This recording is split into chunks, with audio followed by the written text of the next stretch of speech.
Good morning and good afternoon to all of our participants. Thank you so much for joining us today. It's my great pleasure to welcome you to today's webinar on renewable energy prospects in China. This webinar is being held by the International Renewable Energy Agency in collaboration with the China National Renewable Energy Center. IRENA is an intergovernmental agency mandated by countries around the world to promote the widespread and sustainable use of all forms of renewable energy. IRENA has 138 members and more than 35 states in the process of becoming members. Today's webinar will involve an IRENA project called REmap. REmap 2030 provides a plan to double the share of renewable energy in the world's energy mix by between 2010 and 2030. And today's webinar will introduce the project's latest report focusing on China. The report benefited from the valuable guidance provided by the China National Renewable Energy Center, the national institution for assisting China's energy authorities in renewable energy policy research and industrial management and coordination. Before we begin, we'd like to share a quick note that IRENA does not endorse or recommend specific products or services shared within this webinar series. Information in this webinar is featured in the IRENA Renewable Energy Learning Partnership database as just one of many best practice case studies. If you are interested in finding out about future webinars offered through the IRENA webinar series, please visit the IRENA Renewable Energy Learning Partnership website and sign up for our weekly newsletter to receive updates about courses, webinars, and internship opportunities in the sector. For today's webinar, we have two options for listening in. You may connect by computer by selecting mic and speakers, or by phone by selecting the telephone option in the right-hand panel.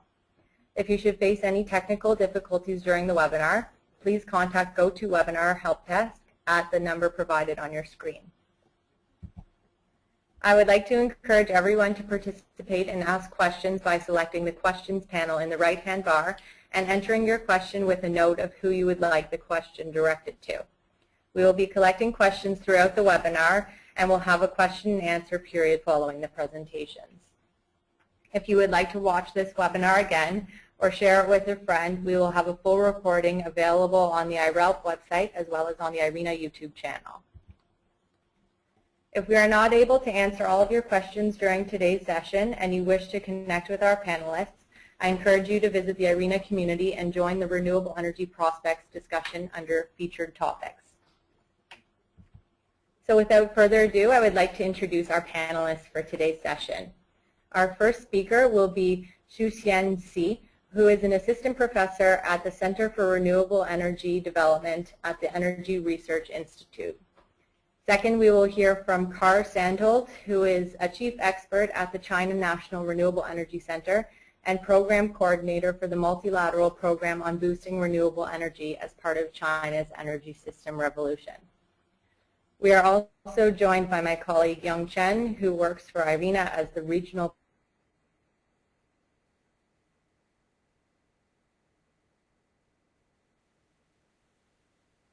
program officer for Asia and the Pacific.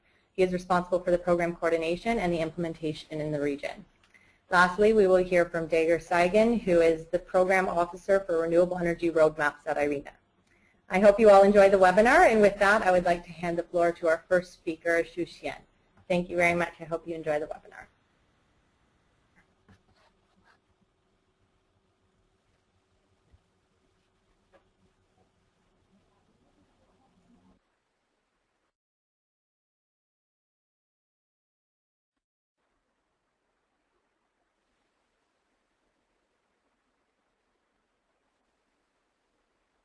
Okay, thank you, Stephanie.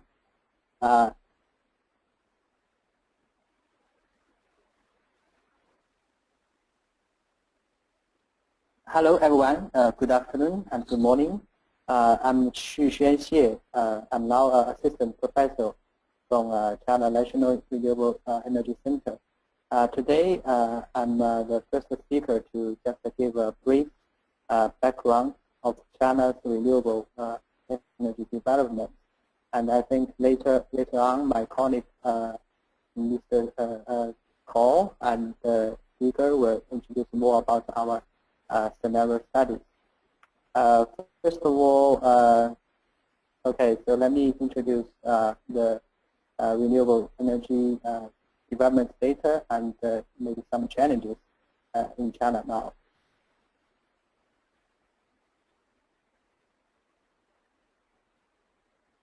As you can see from this figure, after 2000, Chinese renewable energy development is very fast, especially after 2005, since China's renewable energy law was passed.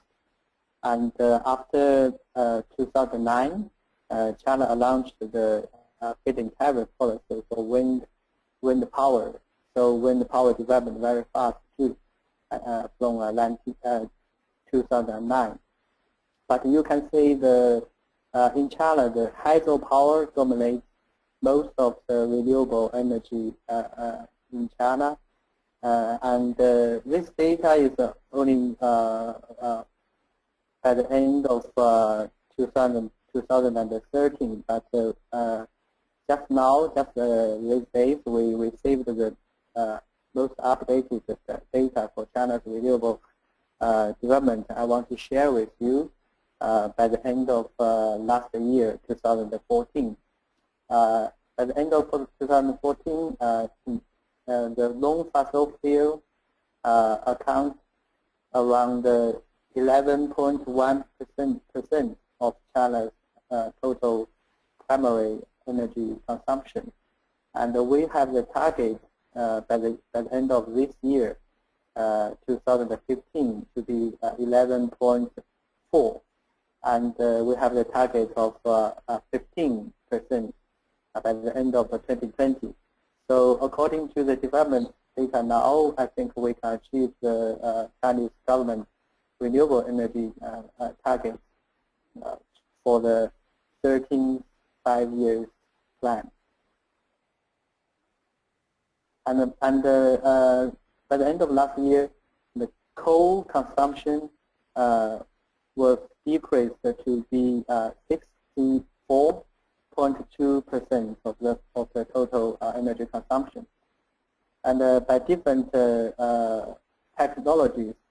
techniques, the hydropower increased very fast last year, and we have the new added capacity of 20 gigawatts last year, and the total capacity of hydropower in China now is more than 300 gigawatts, which was more than the target of 2015. And for the nuclear power, we have the total capacity of 21 gigawatts, and for the wind power, we have 90 gigawatts. And for PV, we have 30 gigawatts.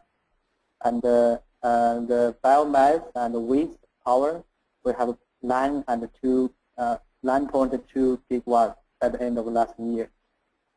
So from this development, the most updated data, we can see that we can achieve the targets of the 12 5-year plan.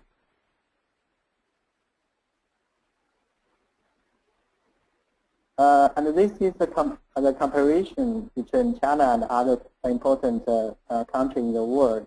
We can see that China now ranks #1 of the renewable development.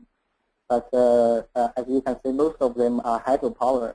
But I think today, all the experts participants may be more interesting about the wind power and the solar PV development in China. So I can show more detail about different kind of technologies. This is a map of China's top provinces have most renewable energies. You can say that the #1 is the Sichuan province, and most of them are hydropower. But you might be interested in the #4, the Inner Mongolia. In Inner Mongolia, most of the renewable energy are wind power, and also the #6, Gansu province, they have lots of wind power and also solar PV too. But from this map, we also found the problems of China's renewable distribution. Most of the renewable resource and the capacity are located in the western part, but in China the electricity load is located in the eastern part. So we met some challenges of the transmission of the power transmission from the west to the east. And China's main policy for renewable development, first is the Renewable Energy Law, which was passed in 2005 and was amended in 2009. And the most component is the mandatory access of renewable by the grid and also the feed-in tariff scheme. And also China's renewable development was guided by the 5-year plan. Right now, our center are participating in the research of led by China Energy Administration on the 13th 5-year plan for renewable development, which will cover from next year to 2020. And this is a roadmap of China's renewable energy policy. But I don't want to mention every policy here, but I want to share with you maybe the most important thing will happen in next year. The first one is the China's power market reform could have some good news in this year, 2015. Because as you know, in 2002, China launched the first round of power market reform and separate the power company with the grid. But at that time, we don't have the competing power market, and the state grid company are still a monopoly company. But this round of the power market, we are looking for some good news. Maybe most mainly on two areas. First is the separate of TSO and the DSO might be happened for the new reform plan. And the second is the electricity price may be released by NDRC. And that will be a good news for renewable development too.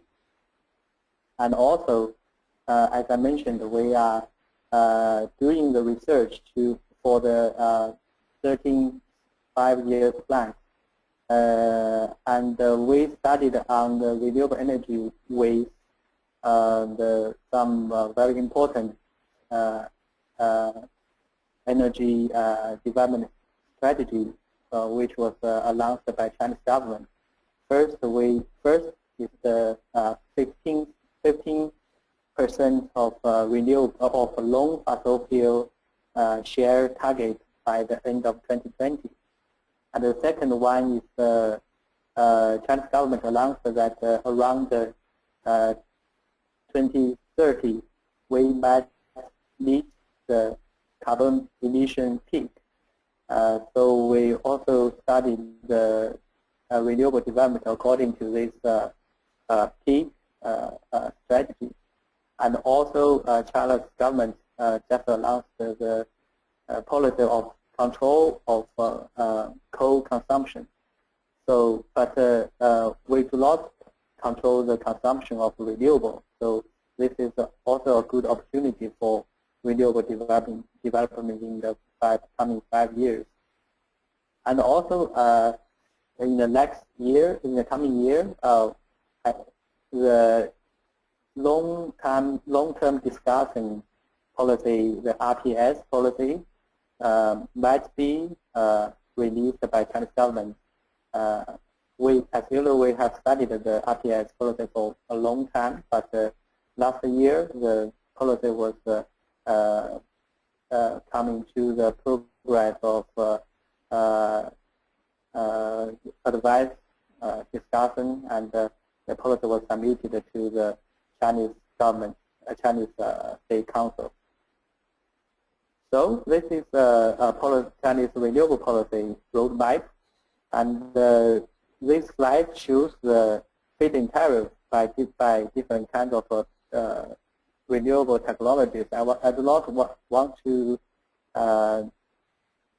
discuss in detail, but you can also check this on NEA's website of the different kinds of feed-in tariff. And this one is the target of Chinese renewable by the end of 2015 and 2020, which means the end of 12 years plan and 13 years plan. And we can expect that for the hydropower, we will follow this the plan. But for wind, on-grid wind power and solar PV, we may achieve more aggressive targets, more than that. But for the 13th years plan, the total capacity of wind is 200 gigawatts. But we might achieve like 300 gigawatts by the end of 2020. And for the solar PV, we have the target of 50 gigawatts, and we might achieve around 100 gigawatts by 2022. Okay, and we have also calculated the emission reduction by the development of renewable for the past years. Like in 2012, we reduced around more than 1 billion ton of greenhouse gas emission. And for the last slide, there are some challenges for China's renewable development in the coming years. But I think maybe the most challenge now is the transmission of renewable power from the west to the east, because for the renewable energy power, there will be more cost for the ancillary service, something like peak load operation or backup capacity. Then because the grid companies do not have more incentive to integrate and transmission the renewable electricity, so that made this challenge now. But we are also studying and discuss the policy of something similar to the capacity market, and we'll put more incentive for the integration of renewable electricity in the next 5 years time period. Okay, this is my brief introduction of China's renewable development and also some policies. Thank you for listening. Thank you so much, Xuxian, for your wonderful presentation. And next we're going to be hearing from Kar. So Kar, you now have the floor.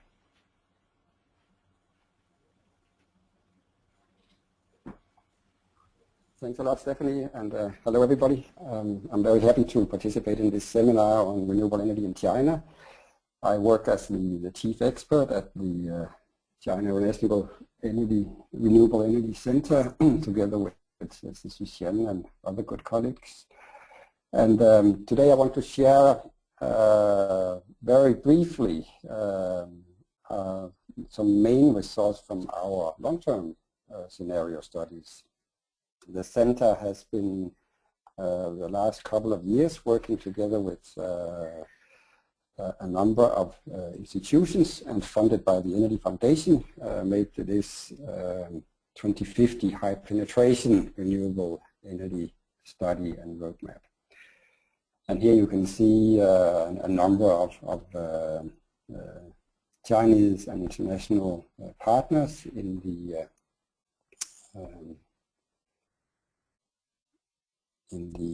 study. the reason for setting up this was actually to try to give some kind of showcase what is the possibilities for a very ambitious renewable energy development. We decided to do that by making very detailed analysis using quite sophisticated modeling tools. And here you can have a quick view of the four main tools we use. We have what we call the CREAM model suite, which is a China Renewable Energy Analysis model.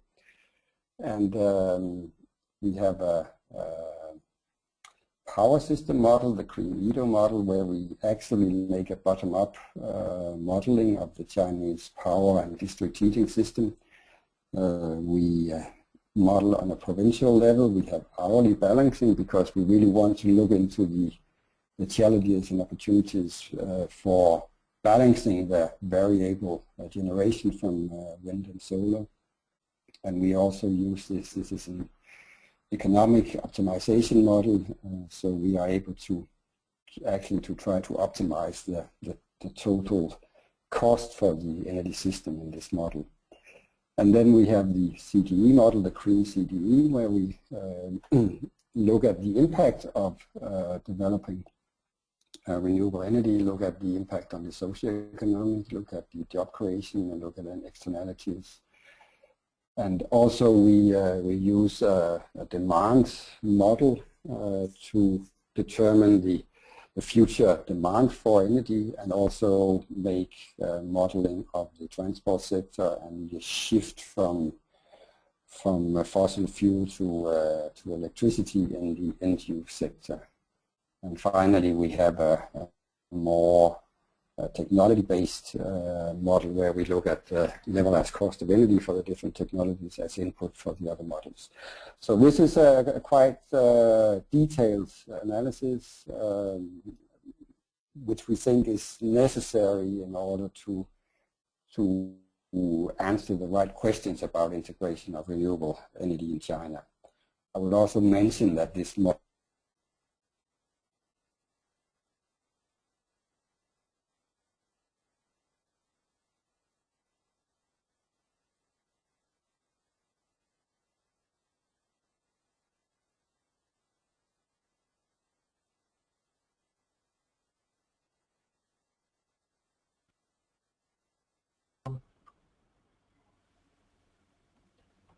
I'm sorry for the technical difficulty. We seem to be having an issue with our presenter Car's presentation. So we're going to pause in his presentation now, and we'll hand the floor over to Dagger, and we'll come back to Car after Dagger's presentation. So Dagger, you can now take the floor.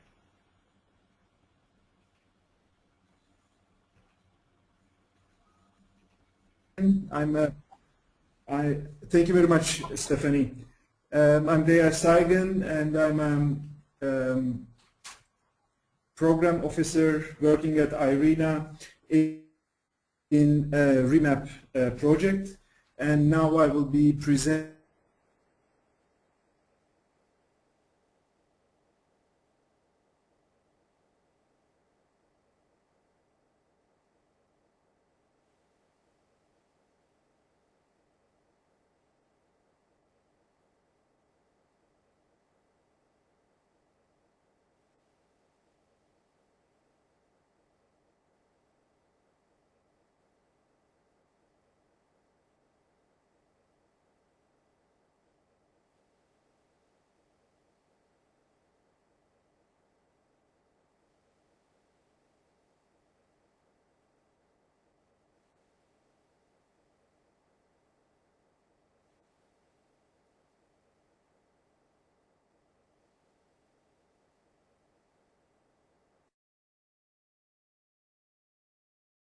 and doubling means by 2030, 36% renewable energy share in the global total final energy consumption.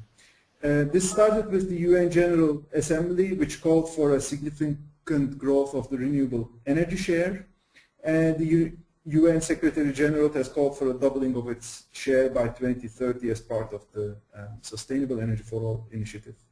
It's actually quite critical to understand how these targets or how this doubling can be realized, what the potentials of technologies are in terms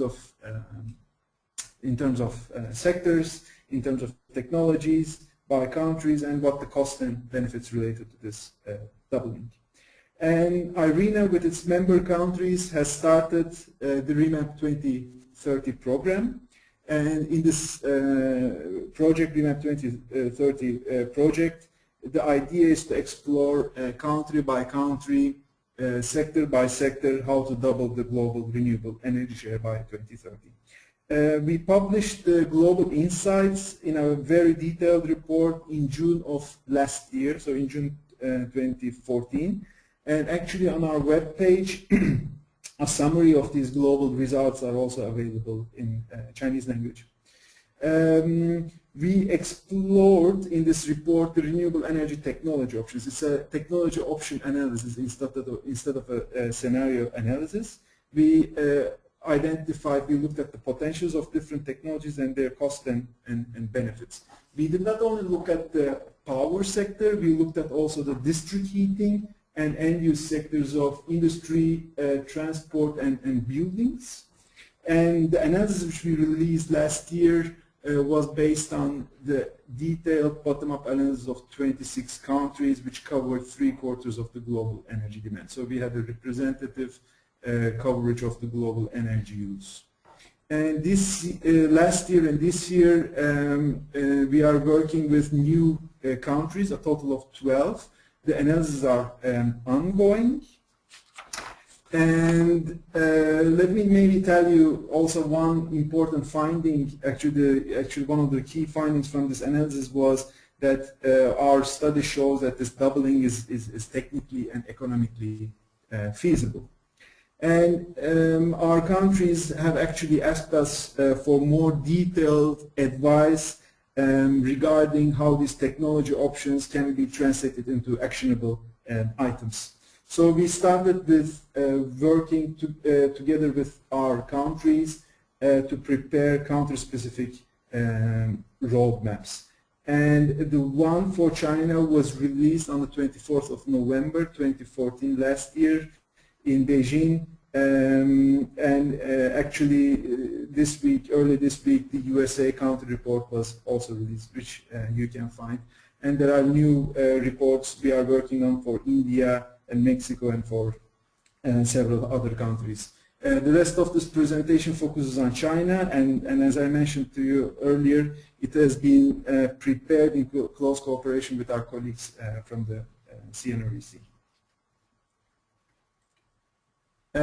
This map shows how this doubling can be reached by 2030 and what the individual contributions of countries to that by 2030. As you can see in the map, China is the largest single market for global renewable energies by 2030. It accounts for 1/5 of the global renewable energy potential in the year 2030. And it's followed by the United States that accounts for 13% of the total. As you can imagine, the potentials vary by country. The starting points, the policy frameworks, the energy prices vary. For example, Brazil today has nearly 50% renewable energy share. So doubling of the global RE share does not mean doubling in all countries. But the important outcome is that there is an opportunity in each country, and every country can benefit from renewable energy. The drivers for renewables, as I mentioned, the potentials, but also the drivers vary by country. For example, in China, air pollution and health-related concerns are major drivers, as well as growing energy demand and the need for diversifying energy supply and economic benefits are among other drivers. And renewable energy can meet several of these policy objectives which are presented in this slide. But in the specific case of China, and this is important to highlight, some of the drivers for renewables are different than in many other countries. Air pollution caused by the combustion of coal is which is the main source of air pollution, is one of the main drivers. Other emissions such as sulfur dioxide, nitrous oxide, which affect agriculture productivity and pollute the environment. This is another important issue. Water is another major concern. It's another natural resource of particular concern.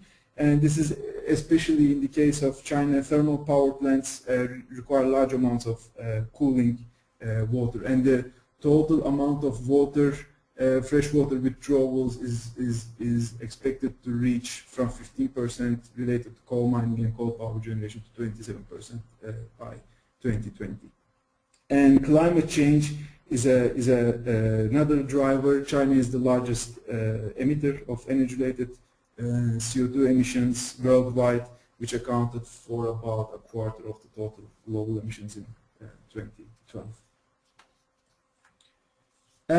If you look at the renewable energy situation in China and compare that to the world, China has been recognized as a leader on renewable energy for decades. If you look at the total amount of solar water heaters installed, 2/3 of them are in China. Same for biogas. Actually, the share is even higher. 90% of the installed biogas capacity also exists in China. Half of the hydropower capacity additions in 2013 were in China. And actually this importance and leadership of China in renewables is widening. Today that is the case for wind and solar PV, not only in terms of installations but also in terms of production. 3/4 of the solar PV module was in China. And today about 2.6 million jobs are in the renewables industry in China, and that is of course a number that is likely to grow in China as the industry is expanding. If you look at the current situation of the energy use in China, which is shown by this pie figure on the left-hand side, today the final energy consumption, or in 2010 the final energy consumption was about 2 gigatons of coal equivalent. And of this total, about 13% was related to renewables. So the RE share in 2010 in China was 13%. And half of that was related to traditional uses of biomass, and the other half was related to modern renewables. And the share of solar and wind is still modest. Nearly half of the modern renewables is related to hydro, and installed renewable power capacity, including hydro but also other sources, wind and solar, in 2013 reached 380 gigawatts. That is generating 20% of all the power in China. Energy demand of China is projected to increase compared to 2012 by 45% by 2030.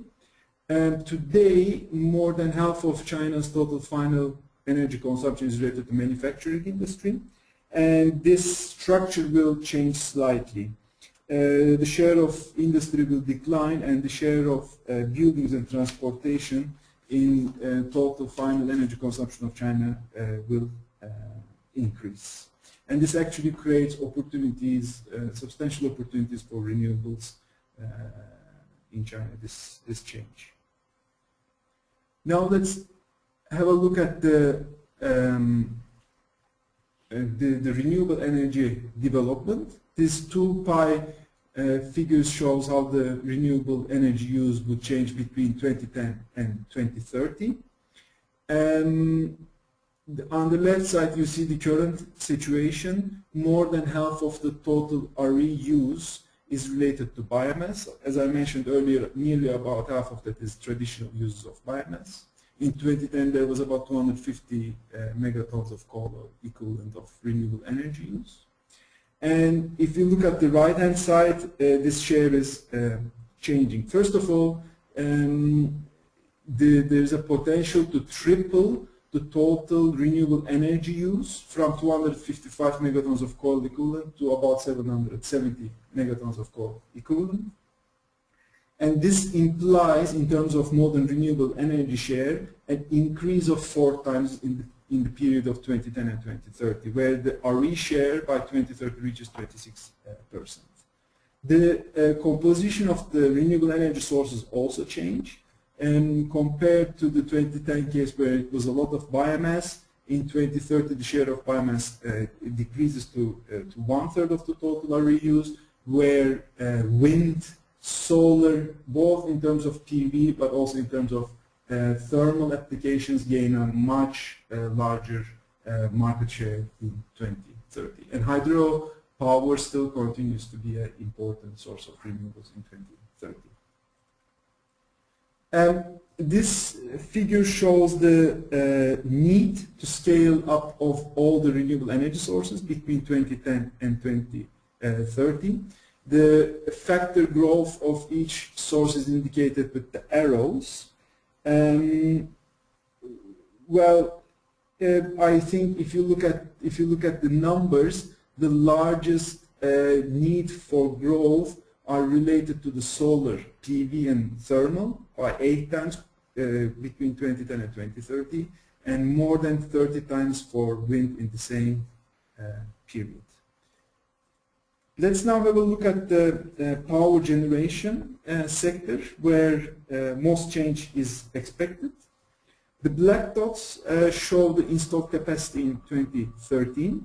The red squares shows what the business as usual would take us by 2030, and the red triangles show what the REmap 2030 would take us.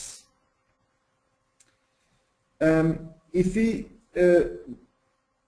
we look at the red triangles, so what the REmap 2030, the total renewable energy power generation capacity would reach about 15,000 gigawatts. I'm sorry, this is the total power generation capacity.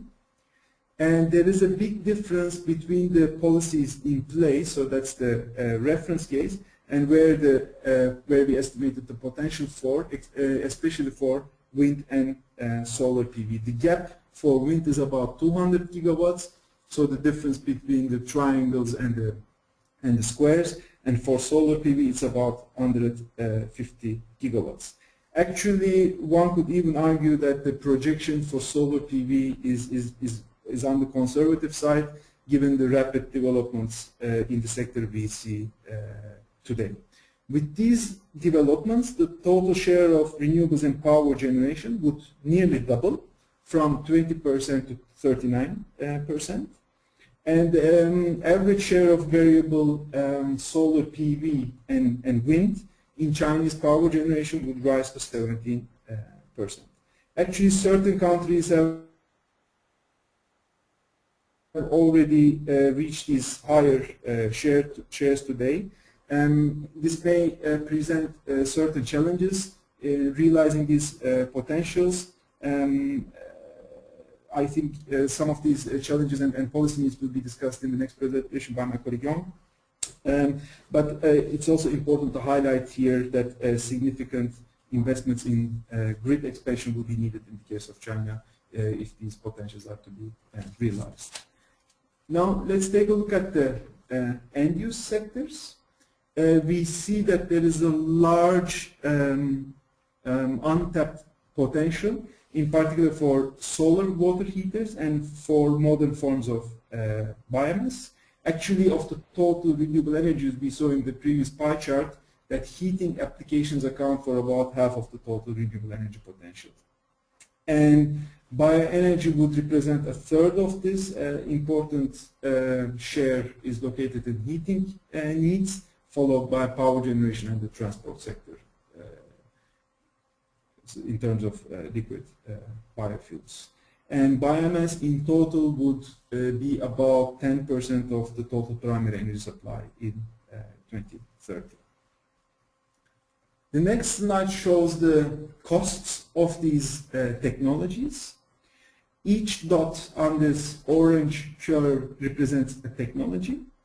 On the left side, on the y-axis, we see the substitution cost, so what the additional cost or saving related to each option would be. And on the x-axis, we see how the renewable energy share in TFEC is developing. The figure starts on the left with the 2012 renewable energy share. That is about 13% in 2012. And the reference case takes the modern renewable energy share to 17%. That's the second red arrow. And with the implementation of all options, the renewable energy share goes to 26%. The costs of all these options have been ranked in order of increasing cost. There are a number of options which are low cost, so they are below the zero line, but the majority of the technologies increases the cost. And the estimated average cost is $7 per gigajoule. Let's put these costs into perspective with their benefits.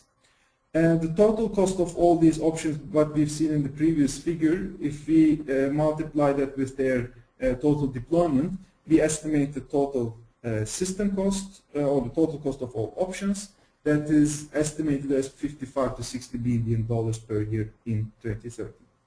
However, these costs are being offset by significant health and carbon dioxide related externalities. Actually, the situation in China is different than the global situation, where the health benefits, which you see in the second row, is higher than the climate benefits. And when these benefits are taken into account, the net benefits from these renewable energy options are from $55 to $230 billion per year saving in 2030. And what this implies in terms of investment needs between today and 2030, the business as usual would require about $100 billion per year, and with the implementation of the additional potential, the total investment needs would increase by about 50% to $150 billion per year between today and 2030.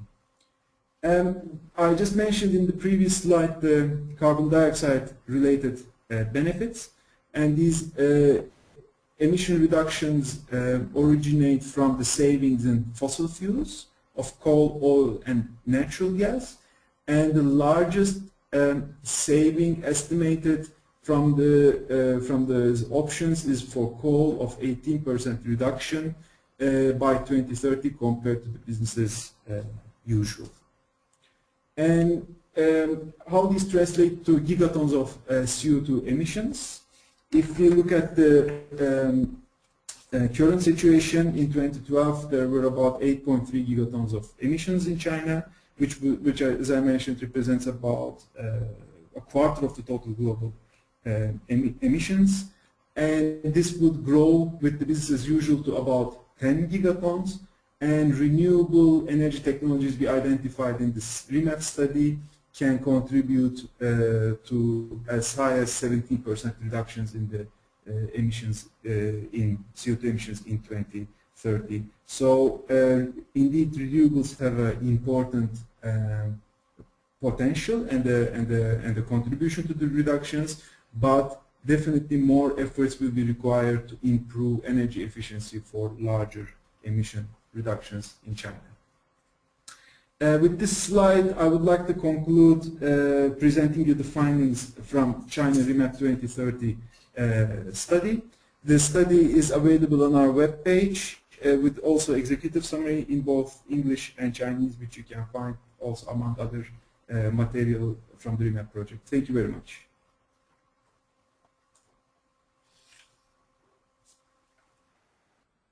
Thank you very much, Dagger, for your presentation, and apologies to our participants again for the technical difficulty we faced. We now have Kar back on the line with us, so Kar, you can now take the floor. Thanks. Thanks a lot, and sorry for the interruption. I will quickly continue actually where we stopped.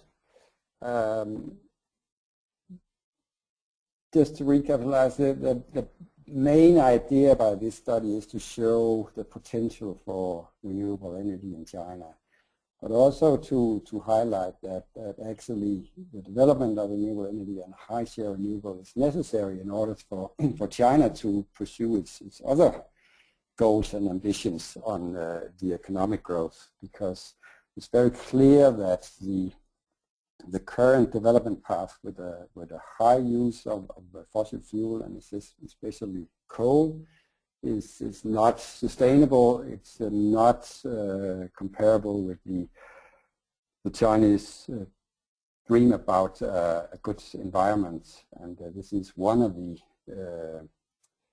biggest issues right now in China to make the environment better.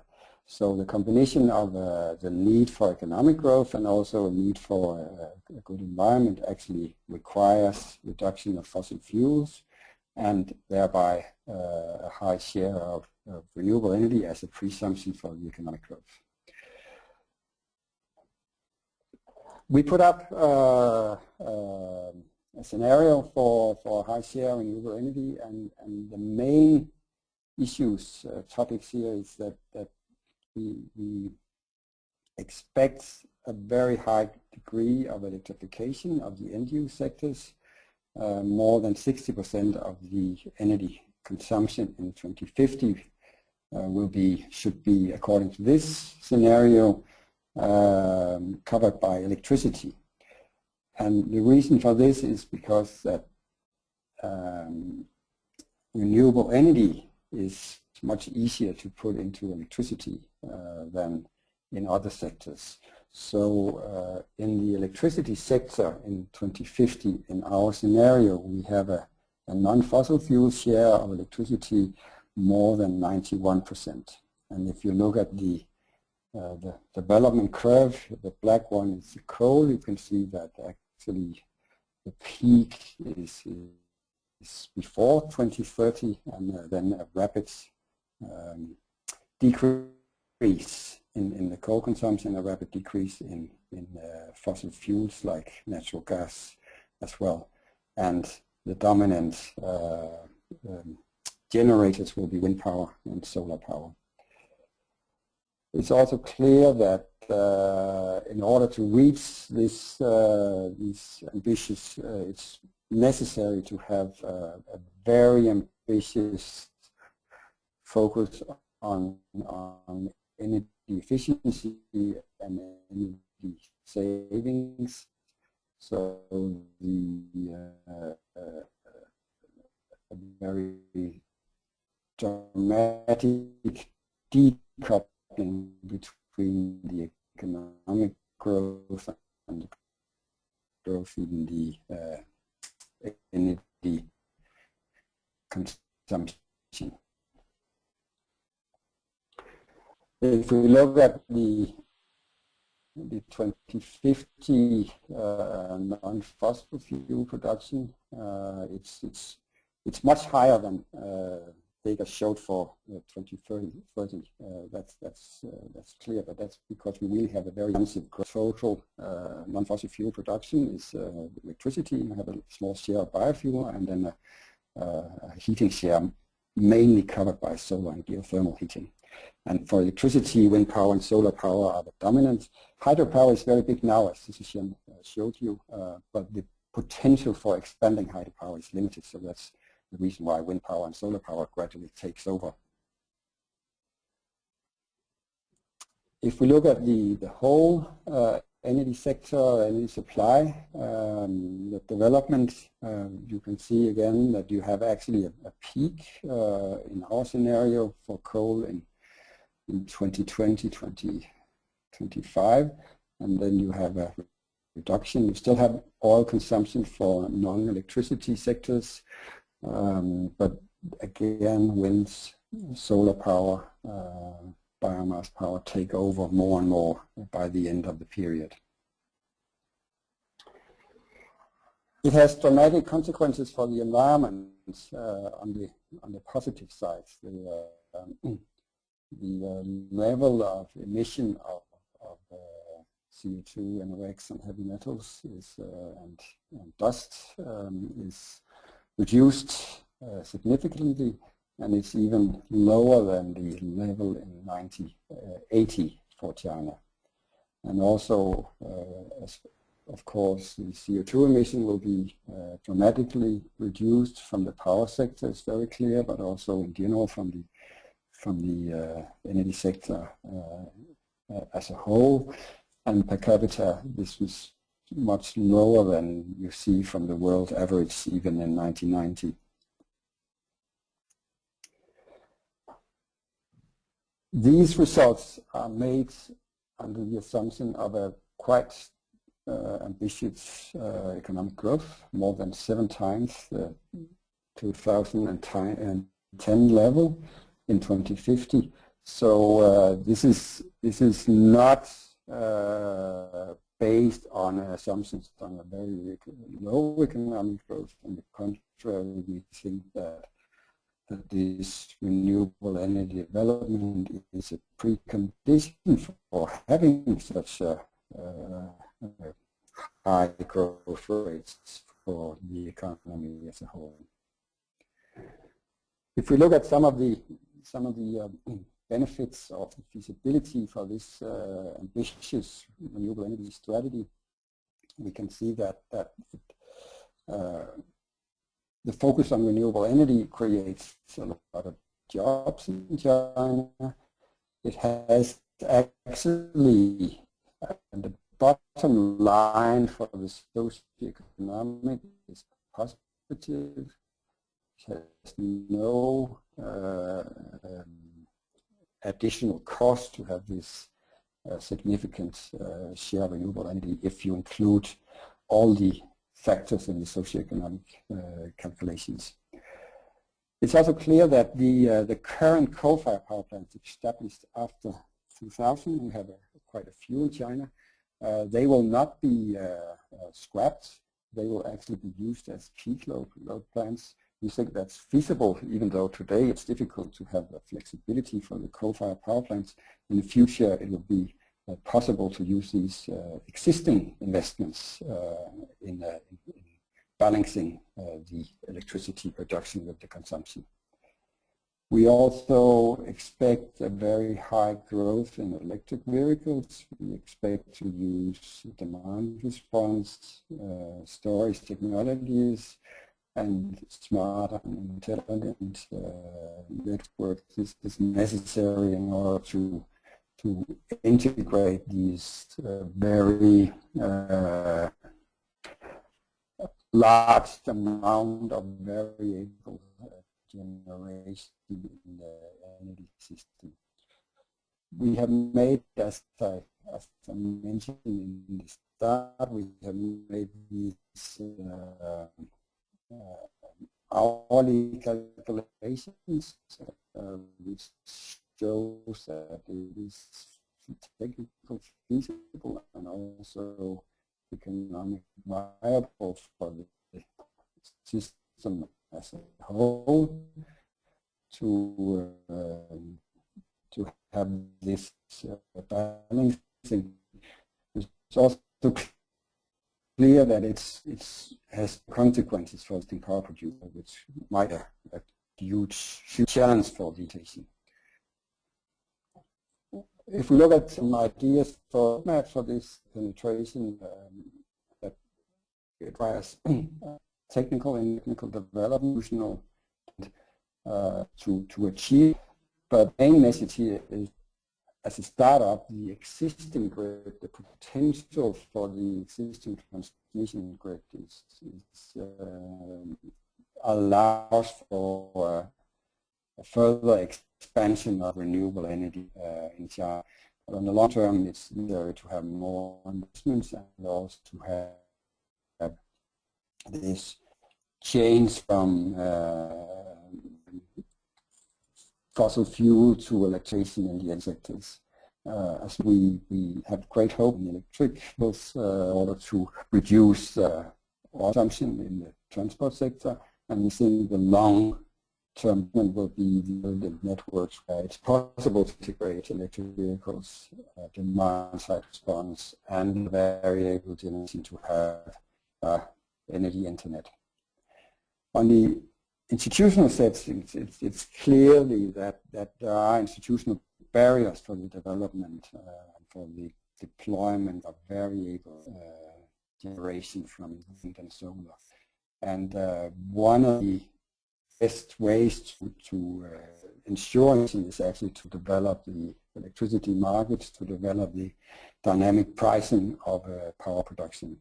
And we think that that's maybe a 10-year process, but it is definitely a process which is necessary in order to have a full integration of renewable. And also institutional reform of state-owned companies would be part of this institutional revolution, so to speak. So to sum up, we think that renewable energy has potential, and also that Sika emphasized.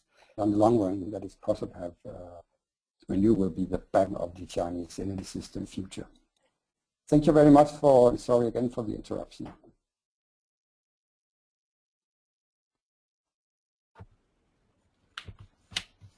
Thank you very much, Kar, for your presentation. And next we'll be hearing from Young. Young, you have the floor now. Okay. Thank you very much. Hello, everyone. I'd like to actually continue to present the REmap, that's 2030, China's report, and the following actually Edgar's presentation. And thank you very much, Carl. That's you end with the statement. That's the renewable energy is going to be the backbone of China, the future energy options. I just basically it is also in line with what the REmap and the study has come the results. And right now, this policy part I would like to discuss and how actually to translate the REmap technical options and into reality. And one thing is for sure, that policy continue to play a pivotal role in future. So I would break it into two parts. One is strategic level, another is specific, and end up with some policy discussions. So first, it's talk about the strategic policy recommendation we come up and from the REmap study. And the one things we would like to highlight is the direction for the future, the RE policy development. And so we know that China's RE developments and come roughly 2000, 2004 is starting a point and then accelerating. At the very starting point, we know that is very much industrial policy and economic development and export, and those are the drivers. And slightly and gradually, right now, those years, over the past recent years, have been quite dramatically actually shifted to the other drivers in terms of developing REs in China. So we think this is for next to reach higher level of RE share in the energy mix in China. So the planning is the key. So we need to integrate renewable energy planning into the overall energy planning. So considering the transmission and distribution network development. So put an integrated energy planning is one of the things the Chinese should consider in the long-term strategic energy development. And the second point we like to make is that there's need for developing a policy framework, coordinated policy framework, in terms of harmonized RE policies and the environment and the climate policies, because those are becoming the major drivers for RE development in China. And in order to do so, actually you need to also develop the social and economic value of REs. There's many ways and methodologies to developing and the value to calculate value. So there's needed, but bottom line is those social and economic value should be in, especially in the long run. And the last straight point we make is how you need to set a target the renewables, the manufacturing industry, buildings, and transport. So the more breakdown target, not just the overall target, too very specific. So another aspect after it's the emission policies, very much technology focused. The reason why for the China reach high and they need to and in technology. One is to continue to develop the current technology and bring down the cost, and also improve the performance, and especially in terms of in our system.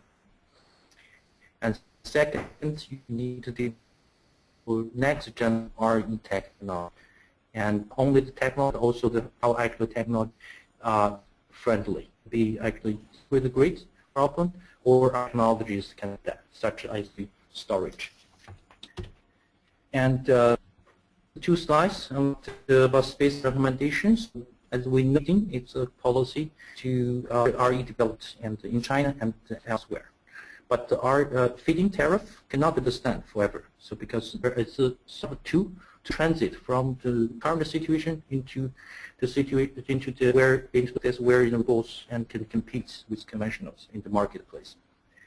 And so we think that long-term power market design need to be considered one of the policy dimensions that the China need to consider.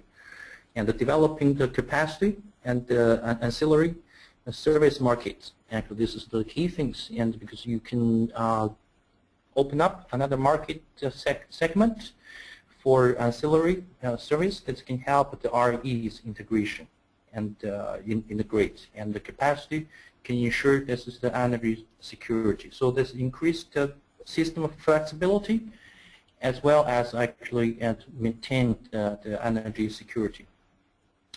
And in terms of you make sure that all the time that you have electricity be available. And second point is need to be some policies and more effectively put in place for encouraging the distributed generations. And right now still doing so. China hasn't done that, but more effort needs to be done in terms of break down some threshold barriers, institutionally and in the market as well. And next is we think this is stimulate the demand response, and the demand through the retail market reform on the demand side. You did the different areas and for the user. So to cycle system that users can coordinate with and the mechanisms.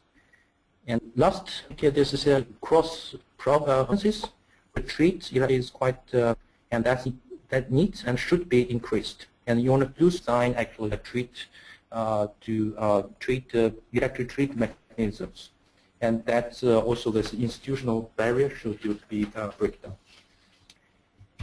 And next is talk about the innovations. And one of the things for innovation is you need to develop not only solar and wind, but other technologies, and to maintain this good, healthy portfolio of RE technologies in China.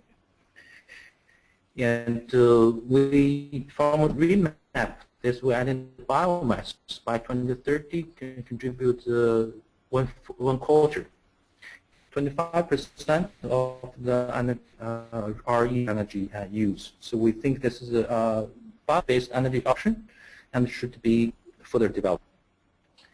And the next is to define the energization opportunity buildings, the energy industries. This is also actually to be linked to the power market, help to find a power market can be facilitate this transition of energy use in buildings and the energy intensive industry.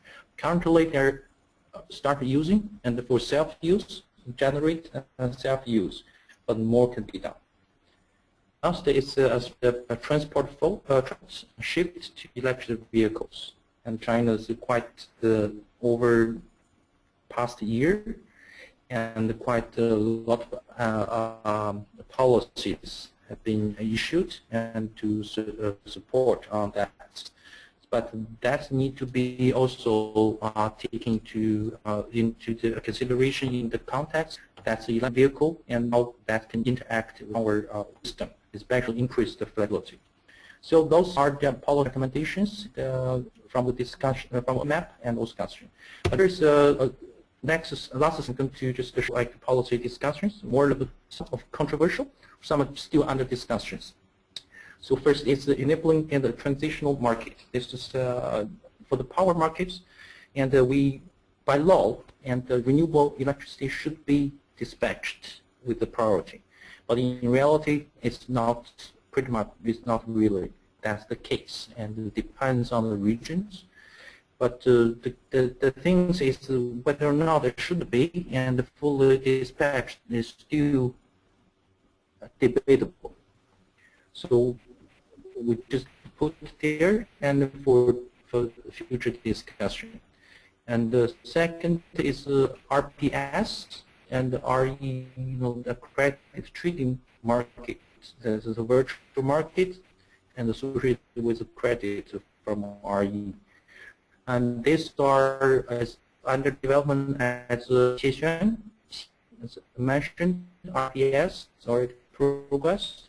But in terms of the method how to calculate and how to distribute the quota and how to treat, especially credit, I think there's the disc right now. So clear.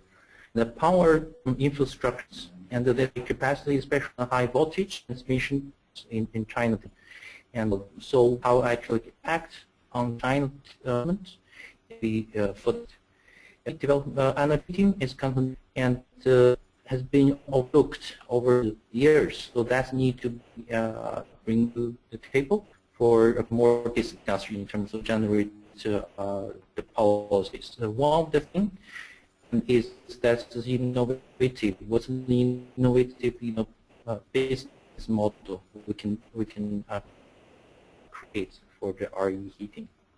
And the tax instruments, there is a fiscal reform, but in terms of how to actually incorporate the carbon, air pollution, and the environmental resources tax, and to the content in the link to the development, the brief, the connection between those, I think also the areas.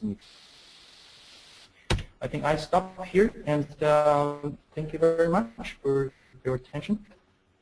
Thank you very much, Young, for your presentation. And now I'm going to open the floor for questions. So our first question will be directed to Dagger. Dagger, we have Norman wondering what the state of fuel technology in China and how widely fuels are already being used and how many cell companies are developing and selling products. So Dagger, we'll give the floor to you.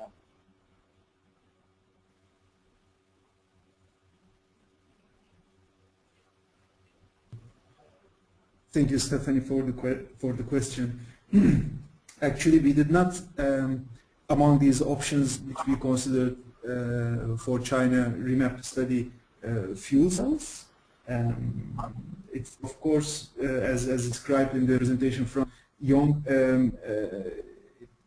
could be important in diversifying the technology mix in future. So once these renewable energy share and potentials are reached in 2030 for China, it's not an end point. for renewable energy capacity deployment. It needs to go beyond that as it grows, but also as the technologies become, so it can gain market share of other renewable energy technologies there. And predicted for the start to 2030, this technology we look in the REmap study.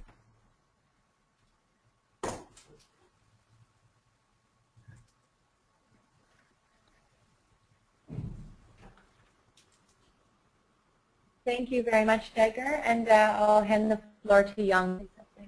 Very much, Degger. I think as Degger mentioned, this is not the option in the REmap, but the status of fuels. As we know, this fuel cell is not renewable; it's energy carrier. So what the fuel cell come from? The sources is this need to be discussed. And for the China status, as far as I know, there are quite a lot of us on R&D. But in terms of R&D into the application, there's a long way to go. And not only China, but the foot of the world as well.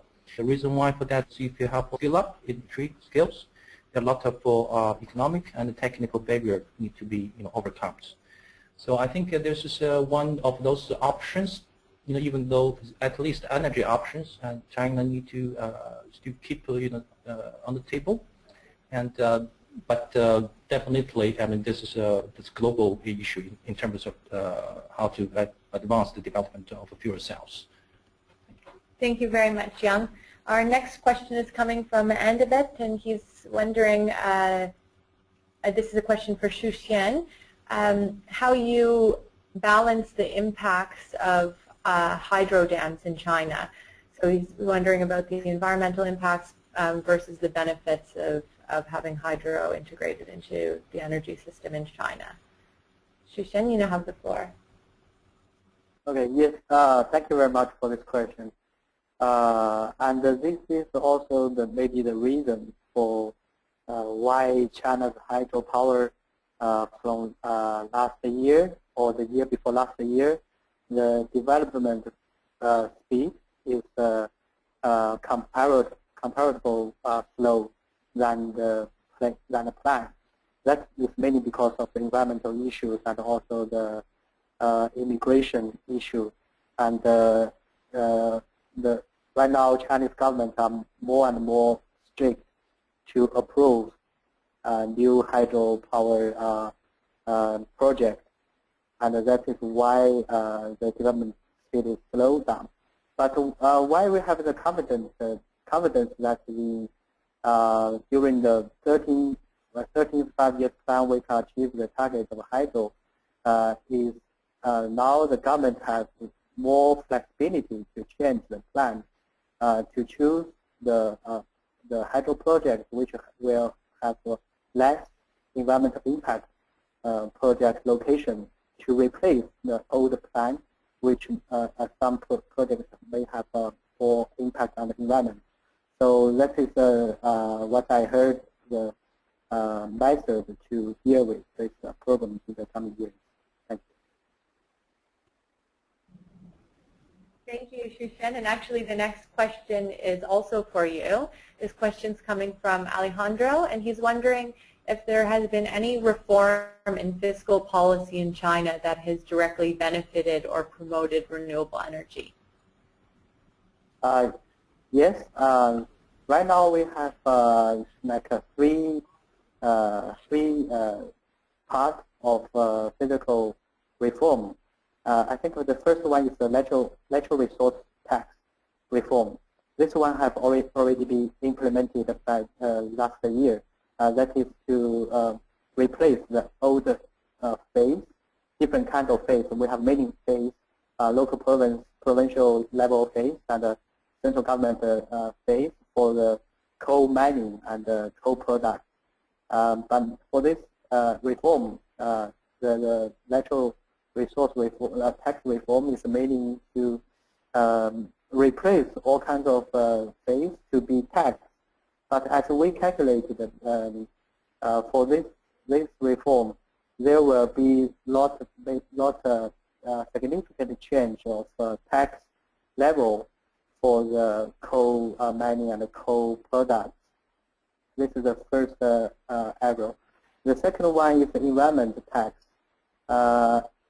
This environment tax is already the policy is already be discussed by different administrations, and this proposed tax plan was submitted to State Council, and we believe that during the 13th 5-year plan, the 5 years, coming 5 years, this environmental tax will be implemented, and this one will increase the cost of fossil fuel use, and then the renewable will benefit from this.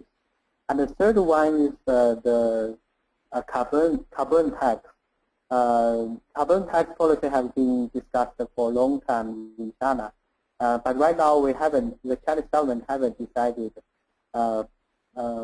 when we will implement or announce the carbon tax policy. Instead, we now already have the carbon emission trading system.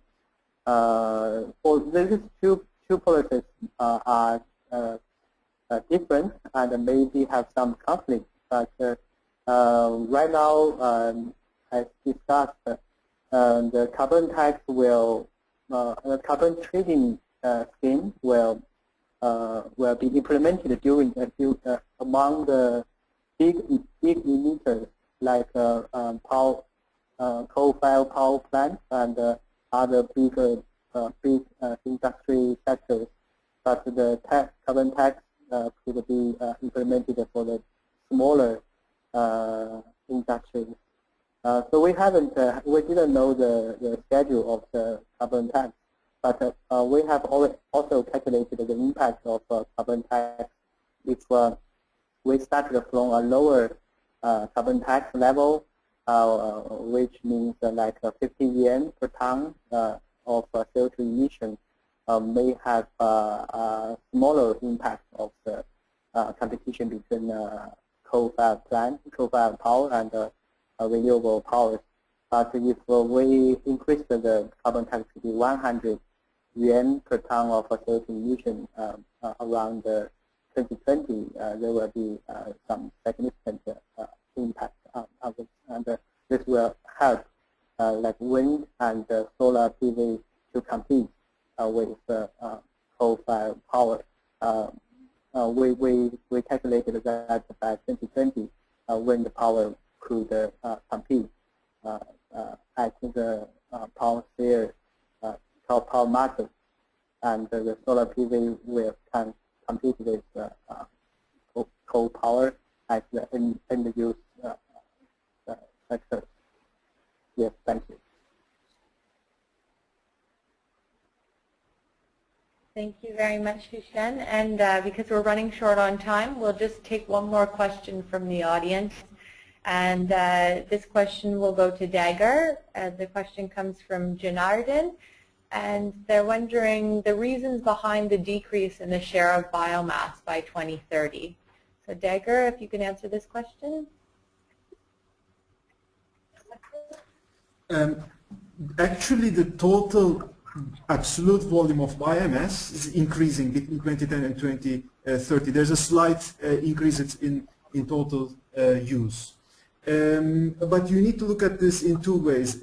You need to look at what happens in terms of what happens to the traditional use of biomass and what happens to the modern forms of biomass. Between 2010 and 2030, all the traditional uses of biomass is assumed to be substituted with modern forms of biomass, and as a result of the efficiency difference between modern and say inefficient cook stoves, which is by a factor 2 to 3, there is a decrease in the total amount of biomass used for cooking.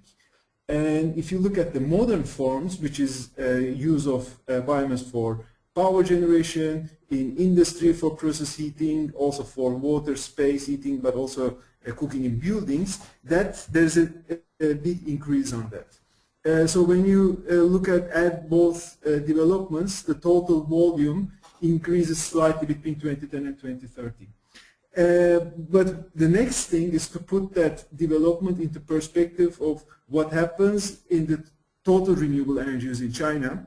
And as I showed you in the slides, next to biomass, actually there is the largest growth for solar thermal, solar PV, and wind. And the total use of these renewable sources increase much faster than the total biomass. And as a result, in 2030, the total share of non-biomass renewables is higher, and of the total modern renewable biomass is less compared to what we see today. About 3/4 of renewable energy uses from biomass, and that is mainly traditional. So there are three basically market developments: what happens to traditional biomass, what happens to modern biomass, and what happens to non-biomass renewable energy sources. Thank you very much, Dagger, and that will conclude our question and answer period. So I'd like to thank all of our participants today. We very much appreciate you taking the time to join us. And before we conclude, we'd like to ask that you answer a very short survey about today's webinar. So you'll see 3 questions pop up on your screen, and you just simply need to select your choice. Thanks very much for your feedback.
Thank you very much for your feedback. And lastly, I would like to invite you to connect with IRENA on social media and remind you that if you had questions that were not answered during today's session, you'll be able to connect with our panelists over the IRENA community, and the link is provided here on the screen. Thank you again for joining this webinar, and we wish you a very good day. Take care.